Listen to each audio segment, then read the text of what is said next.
Experiments देखेंगे। हमने बहुत सारे केमिकल रिएक्शंस पढ़े, उनमें से कुछ केमिकल रिएक्शंस के एक्सपेरिमेंट्स हम देखेंगे जो लैब में आप बहुत आसानी से कर सकते हो स्टूडेंट्स।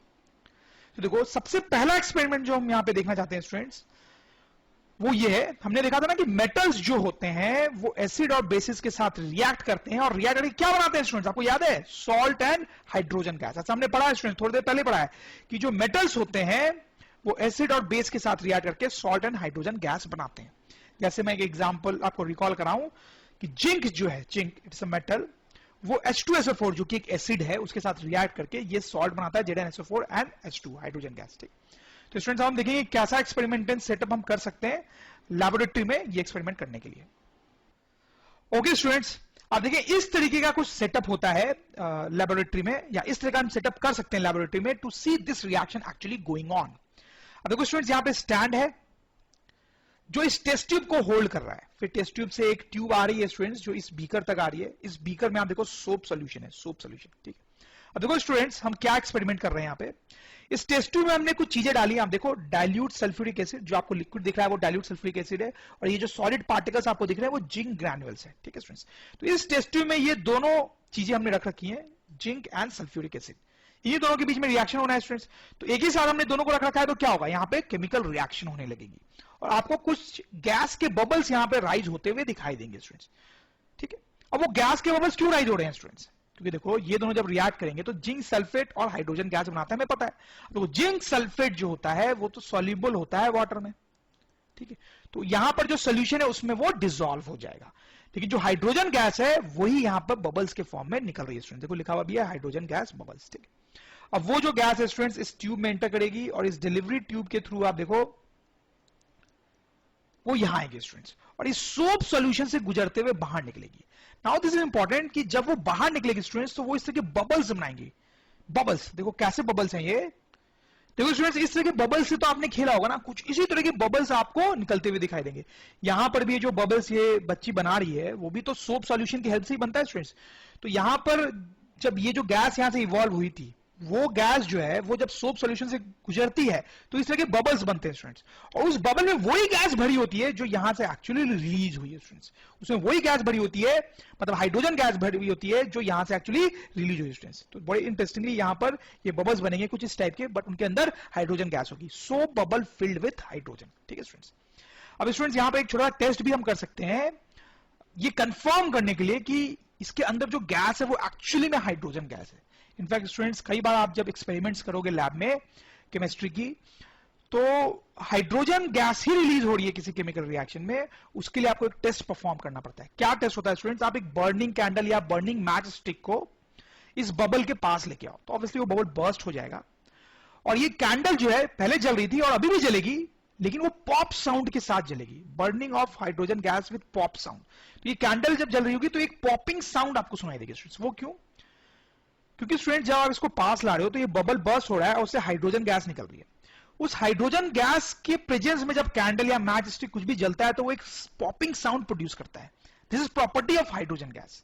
ठीक है, तो किसी भी गैस के प्रेजेंस में अगर कैंडल पॉपिंग साउंड के साथ जल रही है तो इसका मतलब है कि वो गैस कौन सी है, हाइड्रोजन। ठीक, तो इस वजह से हम कंफर्म भी कर सकते हैं कि एक्चुअली हाइड्रोजन गैस ही इवॉल्व हुई थी। इस एक्सपेरिमेंट में क्या क्या स्टेप्स हमने फॉलो किए स्टूडेंट्स वही मैंने लिखा है, you can just go through them. मैं एक बार पढ़ भी देता हूं आपको। Set apparatus as above, obviously take zinc granules in a test tube and put dilute sulfuric acid in it। सही बात है, तभी तो रिएक्शन होगी। We see bubbles of a gas in test tube, जैसा कि हमने डिस्कस भी किया पहले।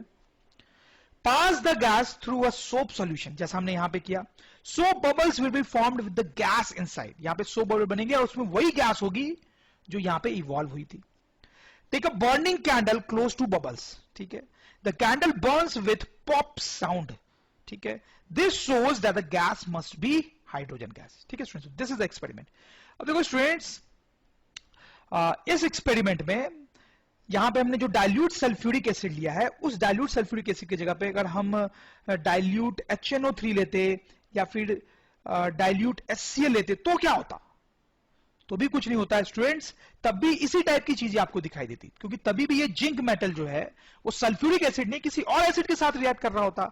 HCl या HNO3 ये भी एसिड्स है, उनके साथ रिएक्ट कर रहा होता, फिर कोई और सॉल्ट बना रहा होता, सॉल्ट वो कोई और बनाता, लेकिन हाइड्रोजन गैस ही रिलीज होती। ठीक है, वही हाइड्रोजन गैस इस डिलीवरी ट्यूब से आती यहां पर आती, फिर उसके बबल्स बनते हैं और आप कैंडल ले जाते हो तो पॉपिंग साउंड के साथ वो जलता है स्टूडेंट्स, ठीक है। तो कोई और एसिड्स भी H2SO4 के अलावा कोई दूसरा एसिड जैसे कि HNO3 HCl लेने पे भी यही सब कुछ होगा। अब सोचो स्टूडेंट्स, इन सारे एसिड्स के अलावा अगर हमने मान लो एसिटिक एसिड लिया, ठीक है, यहाँ पे जो डाइल्यूट सल्फ्यूरिक एसिड लिया था उसके जगह हमने एसिटिक एसिड लिया तो क्या होता है स्टूडेंट्स? तब क्या आपको कुछ अंतर दिखाई देता है स्टूडेंट्स? सोच के देखो, प्लीज थिंक। दिखाई देता है स्टूडेंट्स, क्योंकि ये जो डाइल्यूट सल्फ्यूरिक एसिड है, HNO3 है या HCl है, ये सारे के सारे स्ट्रॉन्ग एसिड्स हैं, ठीक है स्टूडेंट्स।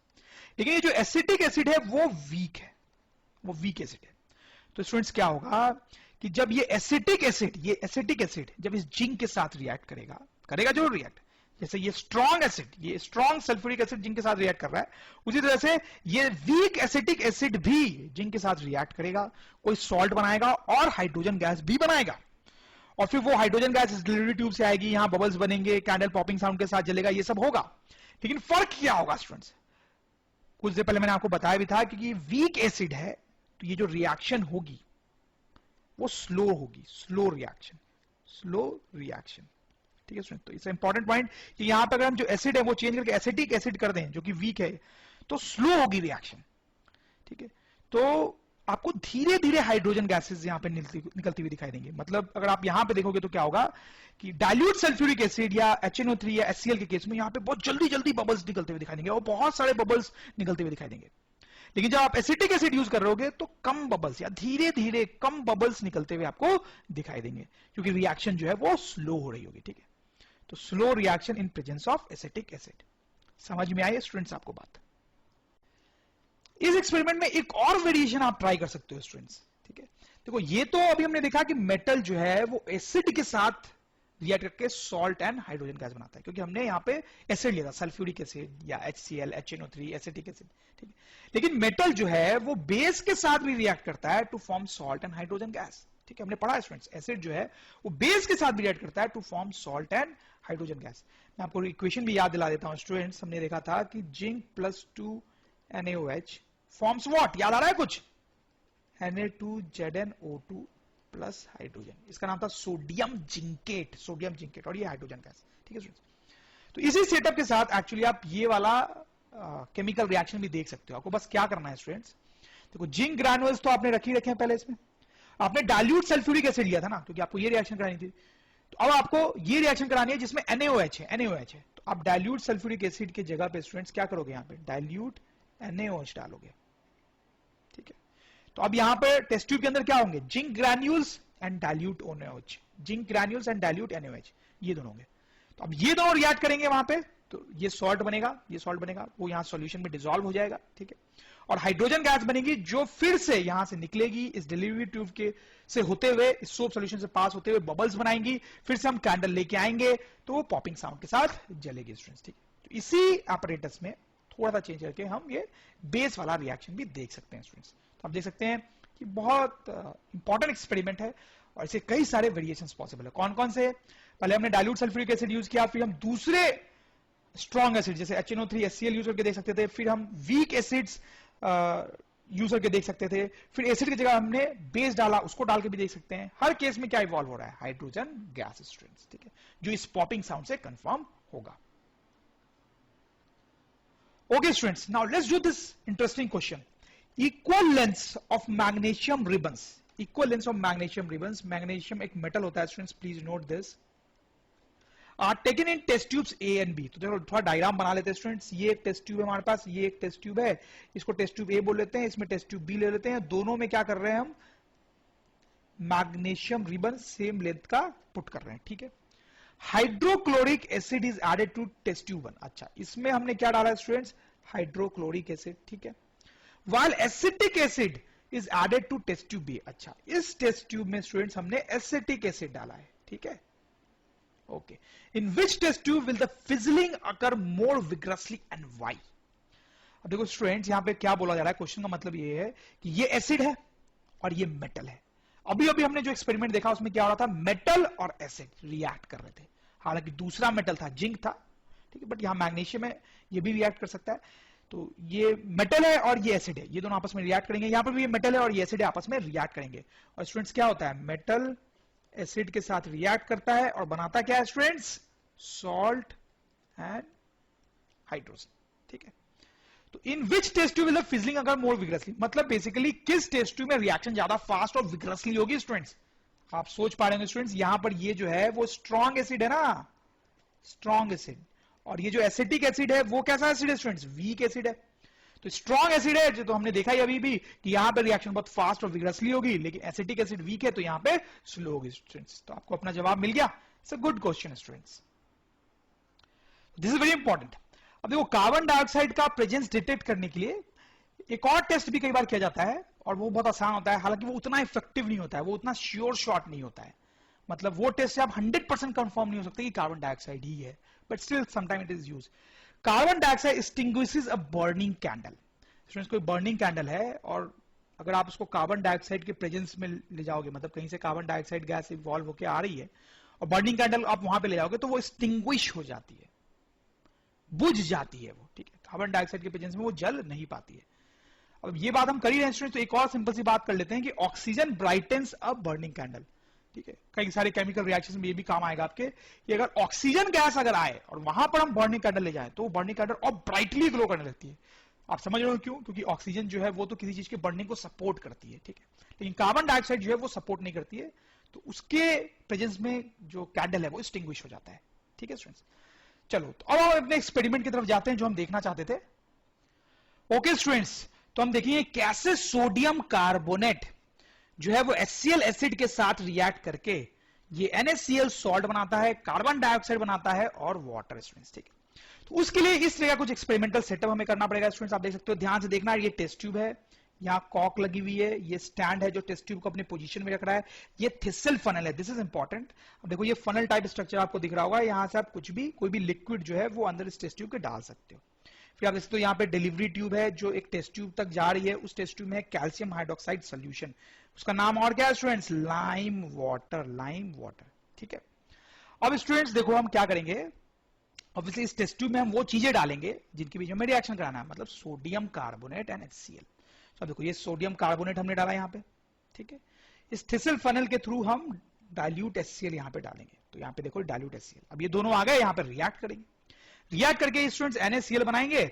NaCl जो है वाटर में सोल्यूबल होता है, तो इस सोल्यूशन में वो मिक्स हो जाएगा, वाटर बनेगा वो वहीं रह जाएगा। गैस जो बनेगी कार्बन डाइऑक्साइड, उसका क्या होगा स्टूडेंट्स? वो यहां से रिलीज होगी, इस डिलीवरी ट्यूब के अंदर जाएगी स्टूडेंट्स, और इस डिलीवरी ट्यूब के थ्रू इस टेस्ट ट्यूब में आएगी और वो कैल्शियम हाइड्रोक्साइड सॉल्यूशन मतलब लाइम वाटर के कांटेक्ट में आएगी स्टूडेंट्स। अब क्या होगा?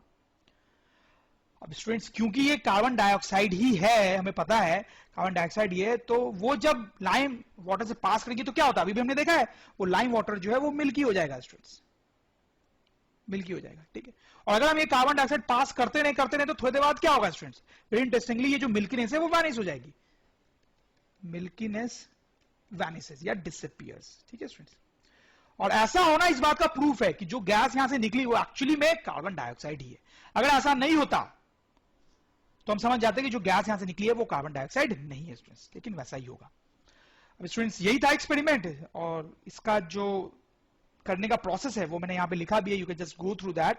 Set apparatus as shown above with 0.5 gram of sodium carbonate, sodium carbonate in test tube. ठीक है, तो टेस्ट ट्यूब में हमने सोडियम कार्बोनेट लिया था थोड़ा सा 0.5 ग्राम। pour 2 ml of dilute HCl in test tube through thistle funnel, ऊपर से हमने dilute HCl डाला था। brisk effervescence of gas is observed in test tube। देखो ये brisk effervescence क्या है स्टूडेंट्स?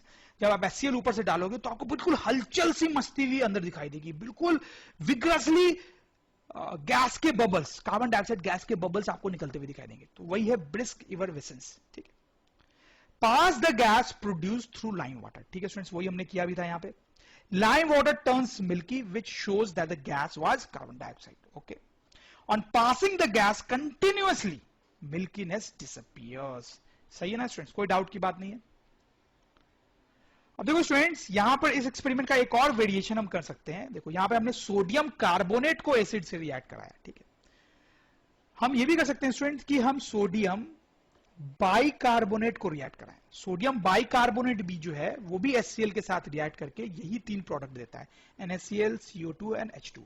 ठीक है, तो स्टूडेंट आप ये भी कर सकते हो कि यहाँ पे सोडियम कार्बोनेट की जगह पे आप सोडियम बाइकार्बोनेट अब रख के देखो, सोडियम बाइकार्बोनेट, ठीक है, और बाकी सब कुछ वैसे ही करो, उसी तरह से HCl डालो, ठीक है। तो सारे कंपाउंड्स वैसे ही बनेंगे, यहां से कार्बन डाइऑक्साइड गैस निकलेगी, उसको लाइम वाटर से आप फिर से पास कराओगे, फिर से लाइम वाटर मिल्की होगा, और पास कराते जाओगे तो मिल्कीनेस जो है वो डिसअपियर हो जाएगी स्टूडेंट्स, ठीक है। तो ये एक और वेरिएशन आप एक्सपेरिमेंट का कर सकते हो। तो चलो स्टूडेंट्स कुछ क्वेश्चंस करते हैं इन एक्सपेरिमेंट से बेस्ड। आप ध्यान देंगे, these are some very good and slightly difficult questions students.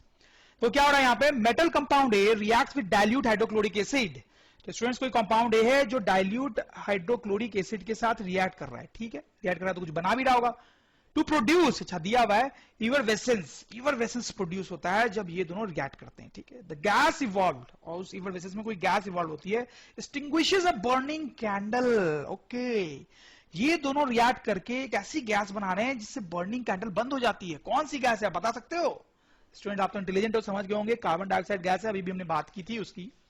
Right a balanced chemical equation for the reaction if one of the compounds formed is calcium chloride. अच्छा ये भी दिया है कि इस रिएक्शन में एक कंपाउंड फॉर्म हो रहा है दैट इज कैल्शियम क्लोराइड, ठीक है। अब काम ये करना है कि इस इक्वेशन को पूरी तरह से कंप्लीट करना है और बैलेंस करना है। तो उसके लिए स्टूडेंट्स क्या करना पड़ेगा, हमें पता करना पड़ेगा कि ए कंपाउंड कौन सा था और इन दोनों चीजों के अलावा और भी कोई चीज बन रही थी क्या, ये करना पड़ेगा। कैसे करें?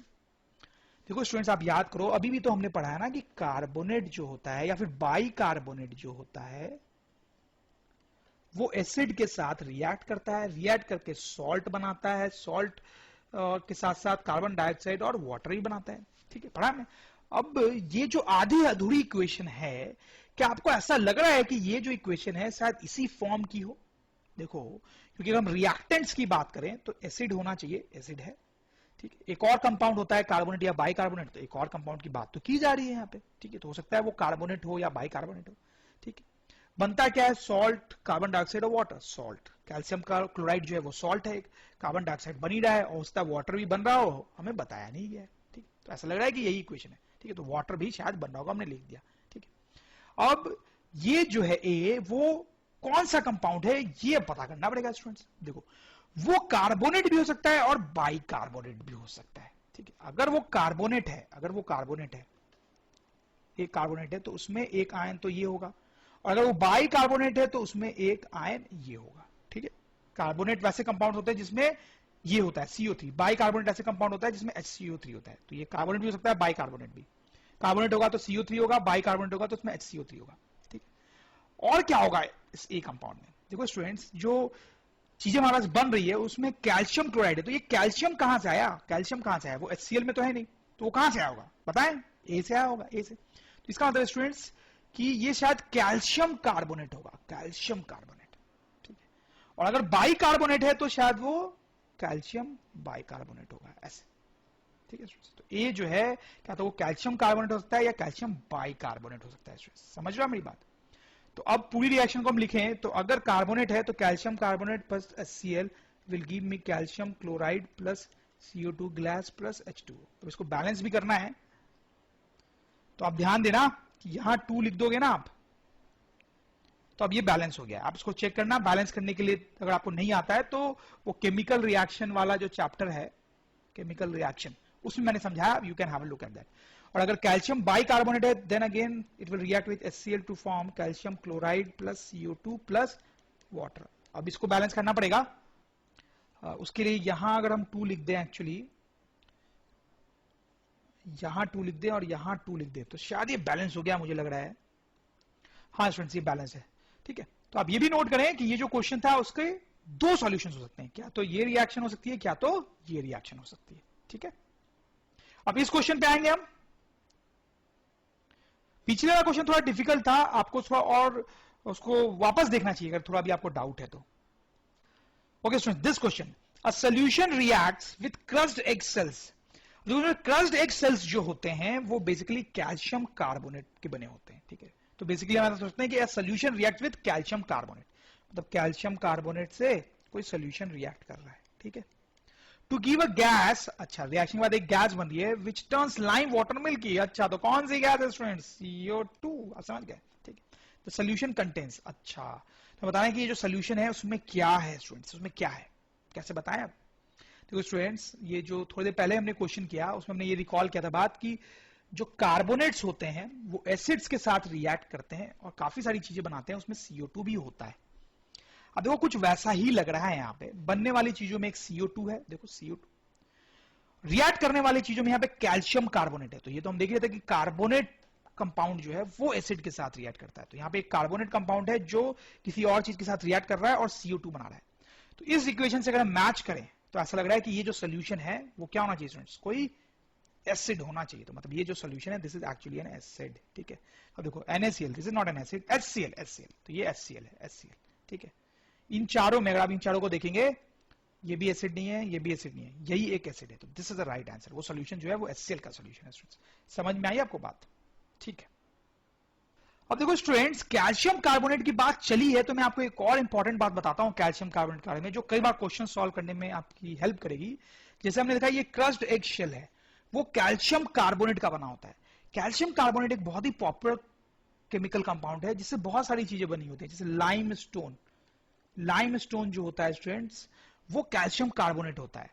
फिर चौक जो होता है जिसे बोर्ड पे लिखते हैं वो भी कैल्शियम कार्बोनेट होता है। मार्बल जो घरों में लगाते हैं वो भी एक्चुअली कैल्शियम कार्बोनेट है, और क्रस्ड एग शेल है उसमें भी कैल्शियम कार्बोनेट होता है। मतलब आप सोच सकते हो ये सारी चीजें कैल्शियम कार्बोनेट का डिफरेंट फॉर्म्स हैं स्टूडेंट्स, ठीक है। चलो anyway we will move ahead. Okay students, दो एक्सपेरिमेंट्स हमने देखे, अब तीसरा एक और एक्सपेरिमेंट हम देखेंगे। देखो इसमें क्या हो रहा होगा कि मेटल ऑक्साइड जो है वो एसिड के साथ रिएक्ट कर रहा होगा to give salt and water. ऐसे रिएक्शंस भी हमने देखी है स्टूडेंट्स, आप दिमाग पे थोड़ा जोर डालें, थोड़ा टाइम हो गया है आपको शायद याद ना आ रहा हो। जैसे हमने देखा कि स्टूडेंट्स कॉपर ऑक्साइड HCl के साथ रिएक्ट करता है to form copper chloride and water, ठीक है students, to form copper chloride and water. अब देखें ये जो कॉपर ऑक्साइड होता है वो ब्लैक रंग का सॉलिड होता है, और यहां पे ये जो चीज बन रही है दैट इज कॉपर क्लोराइड, वो वाटर में डिसॉल्व होके इस तरीके का एक ब्लूइश ग्रीन सॉल्यूशन देती है स्टूडेंट्स, ब्लूइश ग्रीन सॉल्यूशन देती है। अब ये एक्सपेरिमेंट परफॉर्म करना तो बहुत ही सिंपल होता है स्टूडेंट्स, लैबोरेटरी में आपको कुछ नहीं करना है, आप एक टेस्ट ट्यूब लो, ठीक है।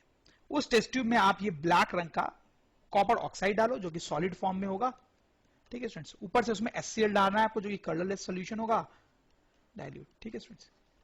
जब आप उसको डालोगे तो अंदर दोनों रिएक्ट करने लगेंगे, और रिएक्ट करने के थोड़ी देर बाद ही आपको इस तरह की चीज दिखाई देगी टेस्ट ट्यूब में। इस तरह की चीज क्यों दिखाई देगी स्टूडेंट्स, क्योंकि कॉपर क्लोराइड बन गया होगा जो इस वाटर में डिसॉल्व हो गया होगा और ब्लूइश ग्रीन कलर जनरेट कर रहा होगा, ठीक है स्टूडेंट्स, वेरी सिंपल।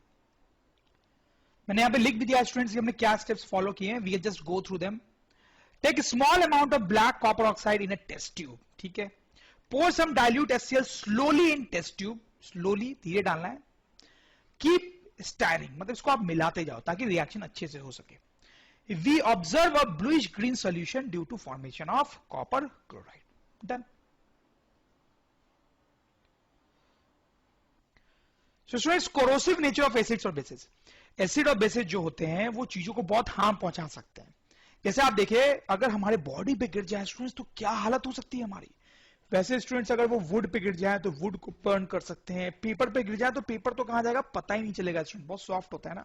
लेदर पे गिर जाए लेदर को डैमेज कर सकते हैं, फ्लोर पे गिर जाए फ्लोर को डैमेज कर सकते हैं स्टूडेंट्स, ठीक है।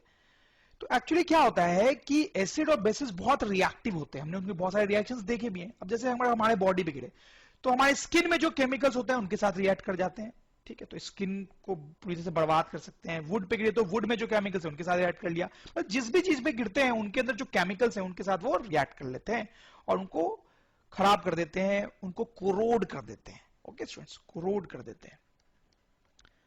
अब जैसे स्टूडेंट्स आप देखो जो स्ट्रॉन्ग एसिड्स और बेसिस होते हैं, स्ट्रॉन्ग एसिड्स एंड बेसिस, वो तो बहुत ही ज्यादा कोरोसिव होते हैं। जो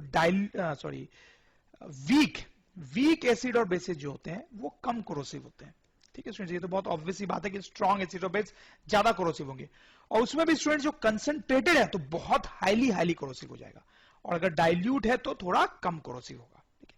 बट एनी एसिड और base which is strong is corrosive, चाहे वो कंसंट्रेटेड हो या डाइल्यूट। वीक की अगर हम बात करें स्टूडेंट्स तो उसमें अगर डाइल्यूट है तो जनरली वो कोरोसिव नहीं होता है स्टूडेंट, जनरली नॉट कोरोसिव। जैसे स्टूडेंट्स मैं आपको याद दिलाऊं कि बहुत सारे वीक एसिड्स जो हैं वो डाइल्यूट फॉर्म में फ्रूट्स और वेजिटेबल में पाए जाते हैं, हम उनको खाते भी हैं और हमें कोई हार्म नहीं पहुंचता है, ठीक है, क्योंकि वो वीक एसिड और बेसिस है और डाइल्यूट फॉर्म में। लेकिन हाँ अगर वो ही कॉन्सेंट्रेटेड फॉर्म में हो स्टूडेंट्स तो वो कोरोसिव हो सकते हैं, कोरोसिव हो सकते हैं स्टूडेंट्स, ठीक है। तो we need to be careful. In general जितना स्ट्रॉन्ग, जितना ज्यादा स्ट्रॉन्ग एसिड या बेस होगा उतना कोरोसिव होगा, और जितना ज्यादा कंसेंट्रेटेड होगा उतना कोरोसिव होगा। फिर स्टूडेंट्स आप इस सिंबल को देखें, जहां पर भी बहुत कोरोसिव सब्सटेंसेस होते हैं वहां पे इस सिंबल को बनाया जाता है टू वार्न अस कि यार यहां पर जो सब्सटेंसेस है बहुत कोरोसिव है, तो बी केयरफुल, ठीक है। आप देख सकते हो यहां पे एसिड या बेस जो है वो गिर रहे हैं किसी चीजों पे और उनको बहुत हार्म पहुंचा रहे हैं। अब देखो स्टूडेंट्स, हम कोरोसिव नेचर ऑफ एसिड्स की बात कर रहे हैं, तो we must talk about acid rain. Acid rain, acid rain क्या होता है स्टूडेंट्स, आपको पता ही हो। देखो बारिश के टाइम में जो वाटर गिरता है अर्थ के सरफेस पे, अर्थ के सरफेस पे गिरने से पहले उसको हमारे एटमॉस्फेयर से पास करना पड़ता है स्टूडेंट्स, सही बात है ना। अब एटमॉस्फेयर में तो बहुत सारी गैसेस होती हैं, और खास करके स्टूडेंट्स एयर पॉल्यूशन के कारण बहुत सारी हार्मफुल गैसेस भी आ जाती हैं, जैसे कि सल्फर डाइऑक्साइड, नाइट्रोजन डाइऑक्साइड। और these are very harmful and poisonous gases. अब देखो क्या होगा, ये वाटर जब एटमॉस्फेयर से क्रॉस करेगा तो इन गैसेस के साथ रिएक्ट कर जाता है, जैसे कि सल्फर डाइऑक्साइड के साथ वाटर रिएक्ट करके सल्फ्यूरस एसिड बनाता है स्टूडेंट, सल्फ्यूरस एसिड। वो ये नाइट्रोजन डाइऑक्साइड जो है स्टूडेंट्स, उसके साथ वाटर रिएक्ट करके नाइट्रिक एसिड बनाता है, ठीक है स्टूडेंट्स। तो आप सोचो जब ये वाटर हमारे ग्राउंड तक पहुंचेगा तो उस वाटर के साथ साथ ये एसिड्स भी उसमें मिक्स्ड होंगे स्टूडेंट्स, ठीक है। तो वैसे जो रेन होती है उसको हम एसिड रेन बोलते हैं students. Now that type of acid rain is actually very harmful, वो बहुत हार्मफुल हो सकती है स्टूडेंट्स। अब वो अर्थ पे डिफरेंट डिफरेंट चीजों पे गिरेगी और उनको हार्म पहुंचा सकती है। जैसे आप देखें स्टूडेंट्स, ये जो स्टैच्यू है बहुत खराब हो चुका है, बहुत डैमेज हो चुका है बिकॉज ऑफ एसिड रेन। इसमें बार बार एसिड रेन होने से क्या हुआ स्टूडेंट्स, इसमें बार बार एसिड गिरा जिसके कारण ये धीरे धीरे करोड हो गया। स्टूडेंट्स ताजमहल, ताजमहल पहले बहुत ज्यादा ब्यूटीफुल हुआ करता था, लेकिन एयर पोल्यूशन के कारण, एसिड रेन के कारण स्टूडेंट्स उसका जो मार्बल है वो थोड़ा सा करोड हो चुका है और उसकी ब्यूटी जो है वो कम हो चुकी है स्टूडेंट्स। और भी बहुत सारी प्रॉब्लम्स होती है एसिड रेन की। अब ये जो एसिड रेन है वो जब रिवर्स और ओशन में जाता है तो आप समझ सकते हो कि ये जो एसिड है वो एक्वेटिक एनिमल्स तक पहुंच जाता है, उनके लिए भी ये एसिड बहुत हार्मफुल होता है students. So there are many disadvantages of acid rain. Uses of acids and bases. अब स्टूडेंट्स ये तो मैं आपको क्या बताऊं, एसिड और बेसिस के तो बहुत ही यूजेस होते हैं। कुछ कॉमन एसिड और बेसिस के यूजेस मैंने यहां पे लिखे हैं, जैसे सल्फ्यूरिक एसिड है, वो फर्टिलाइजर्स बनाने के काम आता है, खासकर अमोनियम सल्फेट नाम का एक फर्टिलाइजर होता है, उसको बनाने में बहुत सारे dyes, chemicals, plastic, fibres, detergent, explosives, car batteries, इन सब को बनाने में उसका काम आता है students. Nitric acid, fertilisers, explosives, dyes, plastic, इन सबको बनाने का काम आता है। हाइड्रोक्लोरिक एसिड डाई बनाने का काम आता है, टेक्सटाइल इंडस्ट्री में काम आता है, and so on, you can read. Sodium hydroxide base है, वो सोप, डिटर्जेंट्स, पेपर, फाइबर, इन सबको बनाने में काम आता है। कैल्शियम हाइड्रोक्साइड, ब्लीचिंग पाउडर एक बहुत ही इंपॉर्टेंट केमिकल होता है स्टूडेंट्स, बहुत सारी चीजों को क्लीन करने के काम आता है ये ब्लीचिंग पाउडर, उसको बनाने के काम आता है कैल्शियम हाइड्रोक्साइड। तो students acids and bases they are extremely useful compounds, उनके बहुत सारे यूज होते हैं इंडस्ट्रीज में, हमारे डे टू लाइफ में, इवन मेडिसिन में, मतलब जो बहुत सारी मेडिसिन होती है उनमें भी एसिड्स और बेसिस होते हैं।